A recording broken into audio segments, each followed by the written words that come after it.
এখানেই শুরু হয়েছিল, এখানেই শেষ। নরওয়ের বিপক্ষে হারের পর নেইমার কি অবসরের বার্তাই দিয়ে দিলেন?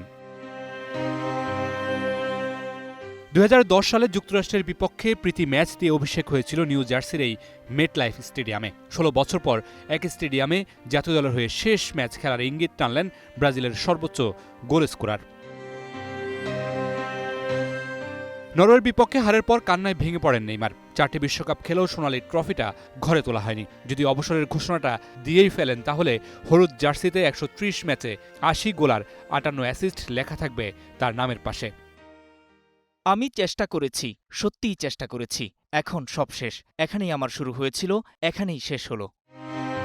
বিশ্বকাপ থেকে ব্রাজিলের বিদায়ের মধ্য দিয়ে বাংলাদেশের ফুটবল উন্মাদনায়ও ভাটা পড়ল। বাংলাদেশে বিশ্বকাপ মানেই শুধু ফুটবল নয়, এটা একটা উৎসব। আর সেই উৎসবের দুই প্রধান চরিত্র ব্রাজিল আর আর্জেন্টিনা।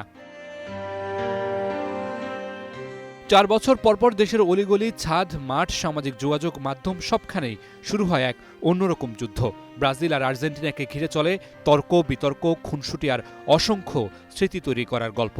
এক পক্ষ মেসির জাদুতে মুগ্ধ, অন্য পক্ষ সাম্বার ছন্দে বিভোর। কিন্তু দিনের শেষে এই প্রতিদ্বন্দ্বিতায় বাংলাদেশের বিশ্বকাপকে করে তোলে আরও সুন্দর, আরও জীবন্ত।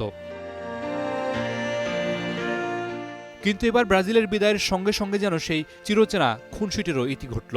যে বন্ধুটা প্রতিদিন আর্জেন্টিনাকে খোঁচা দিত, সে আজ নীরব। যে বাড়ির ছাদে হলুদ সবুজ পতাকা উঠছিল গর্বের সঙ্গে, সেখানে আজ এক অদ্ভুত নীরবতা।